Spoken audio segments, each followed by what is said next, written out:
there, ladies and gentlemen, and welcome to another edition of the MrWarrenHayes Show. This is specifically, very specifically, my NWA Powerrr recap for the NWA Powerrr show that we saw on January 14, 2019, and you are indeed watching it right here on youtube.com/MrWarrenHayes. But maybe you're like, hey, haven't I seen this before? It seems to me I've seen this very episode. Why is that? Well, that is because I record my NWA Powerrr shows live, but exclusively for the patrons of the MrWarrenHayes Show. Therefore, people who subscribe, or support, I should say, who support the MrWarrenHayes Show on the $5 Powerrr level over on patreon.com/MrWarrenHayes, they get access to this, to the live recording and early access as well. Plus, on top of that, they get an extra stream of the MrWarrenHayes Show per week, which is called Warren is Off the Clock. Get my show notes, get off the cuff recordings, goodies sparkled here and there, just across the entire field. So go check it out if you want to support the MrWarrenHayes Show. Just at $5 a month, you get a whole bunch of stuff. That's the Powerrr level. That's what I like to call it, the Powerrr level over at MrWarrenHayes. Excuse me, patreon.com/MrWarrenHayes. And if on top of that, but I'm not on top, but it's more like, and however, but if you would prefer maybe to just like, oh, I don't know, if you'd prefer to not, if you'd prefer not to give $5 a month, I also have a tier for people who just want to support all the work that I do for free over on YouTube. youtube.com/MrWarrenHayes. If you want to support that on a monthly basis without all the extra goodies, you just want to say, hey, Warren, you do good work. Here you go. Let me throw you a little something. Well, there you go. You have that entry level tier as well. Patreon.com/MrWarrenHayes. But hey, that's enough talk about Patreon and MrWarrenHayes. Well, not enough talk about MrWarrenHayes because I'm going to be here. We're going to be listening to me talk for a short while anyway. Talking about this week's edition of NWA Powerrr. Like I said, we are going to be talking about the January 14 edition. Start straight off the bat with Dave Marquez and the Rock and Roll Express, the 9-time NWA Tag Team Champions. Ricky Morton says that he and Robert have paved the way to let others make millions of dollars in the industry these days, basically saying, we might be old, but we still have a place here. And he's not entirely wrong. This is something that we have to give Morton when he's saying here is that, the guys who paved the way in the territory days and so on and so forth, they weren't making bank like a lot of your favorite wrestlers are these days, unless your favorite wrestlers are obscure indie stars. Maybe. The guys here, Morton and Ricky Morton it's Ricky Morton who's speaking here. He's right, So, I know a lot of people and myself, kind of say, hey, look at this guy, 63-year-old Ricky Morton wrestling, competing for titles, so on and so forth. And I'm just want to put this out there. I'm far from being against the the Rock and Roll Express wrestling in any way, shape, or form. To me, it's all the more, it boggles my mind that these guys are in their 60s and they're still doing it. And they're still doing it at a very capable level. Are they going to wrestle 30-minute classics? Are they going to go through 60-minute Iron Man matches? No, of course not. But I am okay with old-timers, let's call them what they are, old-timers coming back to get a paycheck. Why wouldn't they be able to take advantage of the uptick of pro wrestling right now, especially when you're a legend on the caliber of the Rock and Roll Express? They had a great 2019, if you ask me, wrestling in New Japan, NWA, GCW, I think that was fantastic. Then then they're going to be doing it again in 2020. I mean, after all, they are the tag team champions. We're going to see. Oh, well, I don't want to spoil it just yet. I don't want to spoil my own results. But they're going to be a part of the New Japan New Beginning Tour in America as well. I mean, good for them. I have no issues at all with them doing this. I just want to clear that up nice and proper. I have no problem at all with the legendary duo doing this. Absolutely okay. But anyway, Morton says basically that what they've done for the fans, and it's the fans that all the fans that matter. All that matters is the fans. The fans are what matters. The matter is the fans. Before we then Joe Golly takes a moment to run down the NWA TV title championship title. What's wrong with me? The NWA Television Championship title tournament. He starts running down the he runs down the blocks basically. There's two blocks, of course, block A, block B, and there's only two blocks that still have that still need to have a winner determined. But basically the entirety of the tournament is going to take place on the Hard Times pay-per-view on January 24th. So that's really exciting. I like me a good tournament, a one-night tournament I'm completely okay with. This is what we're getting. We're getting the winner of the Dawson versus Dawson match, which is happening on this show this year. The Dawson brothers facing off against each other. Then we have Ricky Starks versus an open slot. Nick Aldis, I think it was last week, had mentioned that wrestlers from other promotions could come and challenge, take part of the tournament as well. And one of these open slots is going to be against Ricky Starks. So that's for Block A. Block B is going to be Zicky Dice versus an open slot. And then the winner of the question mark versus Trey Murdoch, which is going to be next week, versus Tom Latimer. So we have two open slots for Block A and Block B during the tournament. And we have only two winners left to decide before actually going into two qualifiers left. So that's exciting stuff. Next we have, by the way, the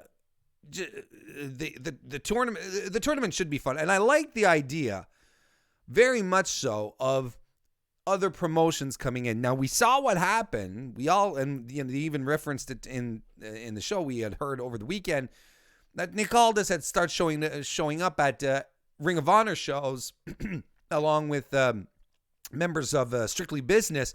So I think we can expect a contingent of Ring of Honor stars in the tournament here. Why not? Why not have a good old fashioned territory brawl, NWA versus ROH? I think it's a very good idea, especially since, well, you've all heard by now that Marty Scurll is now booker of the company, booker of Ring of Honor, which is a good idea. They started releasing their WrestleMania weekend plans. Man, I mean, as Mark Twain once said, wasn't necessarily in regards to Ring of Honor, but said about himself, but I think it's applicable in the case of Ring of Honor. Reports of their death have been greatly exaggerated. It's actually pretty exciting. So we'll see what happens. Maybe it'd be another promotion. I dare not say AEW, because man, as far as AEW and Ring of Honor, AEW and Marty Scurll go, the internet is very good at coming up with all sorts of rumors regarding Marty Scurll, AEW, Ring of Honor, TNA. I'm not going to throw any oil onto that fire. If someone from AEW shows up on the pay-per-view on Hard Times, I'll be the first dude surprised. I'll be the first person to be like, well, looks like the tinfoil hat brigade was right about one thing. Next, we had a dueling promo between Zicky Dice and Ricky Starks. Dice says that he's in the NWA as a favor, and Ricky Starks calls him out, calls him a broke-ass Guy Fieri. And then Zicky Dice, he goes, I don't even get the reference. What are you talking about? He doesn't know what he's talking about. And he says, well, what have you done here, Ricky Starks? What have you done? And Ricky Starks says, what have I done? Your mom. And I sent her back to Flavortown. I thought that was really, really stupid and funny. Then we had the Dawsons fight it out, Dave and Zane Dawson. This match was slow. There was a feeling out period at first. They avalanche each other. Zane with a flying shoulder tackle. Dave hits a drop kick. Zane with some chops. And then Dave starts to work Zane's broken hand. He's in a cast. And he starts working on his arm. And Zane punches Dave with the cast while the referee's distracted and gets the win. This didn't do it for me. And you know, you've heard me on my previous NWA Powerrr recaps, that the Dawsons don't do it for me, and they don't as a tag team, and they don't do it for me facing each other in the ring at the same time. This is very, very meh. We get a video recap about Colt Cabana and Ken Anderson, just making sure that the feud is very, very clear. I thought this was a good short recap video where Cabana says, that he and Anderson lost a couple of weeks ago. He says a lesser man would have blamed Ken would have blamed Ken, but he believes that he can get Ken Anderson into the right headspace, and they're cutting away between them both, right? It's like two interviews occurring in two different places, and Anderson's like, I'm bitter? Who says I'm bitter? And he's confrontational. He's like, who's saying I'm bitter? And he says this a couple of times, and I like it. And he says, I didn't know what he's talking about. My head's in the right place, kind of thing. I liked it. Next, we had Ashley Vox versus Melina. Vox hits a shotgun drop kick right out of the gate, and a face buster by Melina follows. There's some forearms. Vox dodges a kick and hits a slingshot Hurricane Rana on Melina that had a little trouble with some follow through, but they managed. Melina dodges the cannonball on Vox and puts the boots to her, but Vox fights back with a headbutt. Melina connects with a super kick, a heel kick. They trade some forearms. Vox tries to lock in the real catch, but Melina finishes off with that splits finisher she does. Ashley Vox, way too talented, way too good to be enhancement talent for an NWA or anywhere. It's not a knock on NWA. It's because right now she's, that's where she works. It's her company. But she's way too talented to be just used as enhancement talent. She's so good at what she does.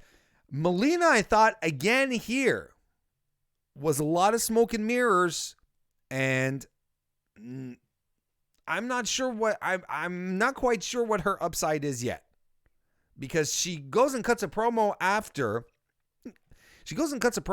Where she, or basically she says, I've done all of this. She rattles off her accomplishments since being in NWA and says, where do I go from here? I go for the title. And, she says, Allison Kay, I've been, you're the kind of woman who says, if you got something to tell me to my face. Well, I want to tell you something to your face right now. Allison Kay comes out. She's fired up. She wants to fight right now. But Melina says, hey. That's not how it goes. We're going to fight next week. So you get your gear ready and be ready to put that title out on the line next week here in this ring. And Allison Kay's like, come on. I really like Allison Kay. I think she's a fantastic women's wrestler. She's a fantastic champion. I love what she does. But my point here, coming back, just to circle back around to Melina, I don't know what Melina's upside is really all that much to the NWA. Because the promo that she cut after was okay. And it seems to me every promo that she's cut is okay. Her in-ring work so far has been okay. Nothing to make you go, yes, this is absolutely the woman you had to sign. Outside of the fact that she is a former WWE performer, wrestler, diva, whatever you want to call it, outside of that, those credentials, I don't see what she brings to the ring or to the company when she's okay in the ring and okay on the stick, when you have someone like Allison Kay, who is a well-rounded wrestler. You have women like Ashley Vox and Marty Bell and Thunder Rosa, who are extraordinary in-ring competitors. I'm cooling on Melina. I'm going to tell you that much. I don't know if she was brought in for the right reasons. I don't know if she was brought in to really be the top women's heel, because I'm not quite buying into it just yet. But has she not had the opportunity to stretch her legs and shine? That could be, but she did have an opportunity against Ashley Vox, and it was all right. Don't get me wrong, she's not bad. I'm just wondering if this is the position she needs to be in. We'll see what happens versus Allison Kay. There she'll have to carry her own there for sure. Next, we get footage of Nick Aldis attacking Marty Scurll in Atlanta at Ring of Honor. Then he calls out Villain Enterprises, calls out Flip Gordon, and challenges him for a match at Hard Times. So that's what the card is starting to flesh out very nicely for the pay-per-view on the 24th. I'm digging it. Aldis versus Flip. Probably be lots of Ring of Honor shenanigans at the same time there as well. So I'm good with that. Elijah Burke, Pope, is somewhat managing Outlaw Inc. From what I understand, Pope says that they don't need a manager, but he helped them get an opportunity, one that they're not getting without him because they've been overlooked for tag team championship titles opportunities. They gave the title opportunity to two singles guys a couple of weeks ago, meaning James Storm and Eli Drake, whereas these two are a legitimate tag team. Marquez then asks Homicide, who is injured, says, have you been medically cleared to compete tonight? And Homicide sort of skips the question. He says, I'm ready to go, without saying if he was indeed medically clear. Didn't answer that question, but we were going to find out what the answer was when Outlaw Inc. took on Aaron Stevens and the question mark. Kingston goes to slug Stevens, who cowers out of the ring with a squeal. I like that every time. It makes me laugh. Eventually, Stevens and Homicide are in, and Stevens starts working the hurt shoulder of Homicide, and Homicide is your babyface in peril for the rest of the match. There's a suplex and a crane pose elbow drop by Stevens. He keeps working the arm, and finally there's a back body drop by Homicide that allows him to does it allow him to get the hot tag? I don't know, but there is a back body drop here that happens. I'm not sure there was a hot tag. Kingston, though, runs in, hits a ground and pound, and bites Stevens, but the question mark comes in, hits the Mongrovian Spike on Kingston, so he's gone. Meanwhile, Stevens hits an inverted atomic drop on Homicide. Homicide tries to hit his finisher, but he can't get it done because his shoulder hurts. And instead, he eats a Mongrovian Spike by the question mark, and Stevens, who is the legal man, gets the pin. Fun match. Setting up the story that Homicide is hurt. After the match, Elijah Burke, Pope, comes in to check on Homicide with Kingston. I really hope that they do something with Eddie Kingston sooner than later. By God, this is the kind of talent that boggles my mind why they're sitting on him. I really do. While they're having 63-year-olds fight for world titles. I don't get it. I just don't.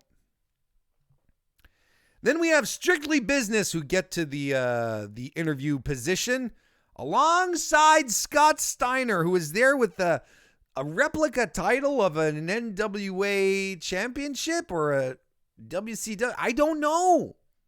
I'm not a belt nerd. I don't I know there are some people who are fantastic at identifying immediately, oh, this is that title. And I was looking at it, and I guess it was maybe early 90s NWA. I don't know. I don't know what it was. But anyway, Steiner has the title with them. Aldis says when he started in the business, when he came to America, he was warned of the snakes and sharks and the backstabbers in the wrestling business, and was particularly warned about Scott Steiner. Instead, he says, Scott Steiner has always been good to me. That's what Nick Aldis says. So he says that he was ready to give him a call when he needed him. And then they give the mic to Steiner. He says every day he wakes up and he's pissed off. He wants to punch someone in the face. And then he calls the audience rednecks and white trash. And he says that he hates fat asses. So he's hitting all the notes. All the greatest hits here, folks. He puts over that he and his brother were one of the greatest tag teams of all time.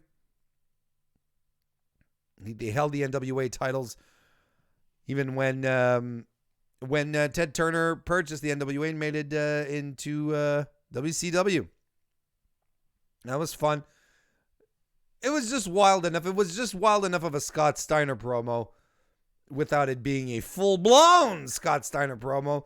But I said it last week and I'll say it again, NWA, they want to make sure that they kind of want to stay away from controversy. They've been skirting along it a little. Well, the full-blown Jim Cornette stuff, Dave Marquez's defense tweet, and Melina defending people of ill repute. I mean, they're not doing themselves any favors giving live microphones to Scott Steiner and having him be associated with their company. You know what I mean? They're just dancing. They're just skating with fire. How about that?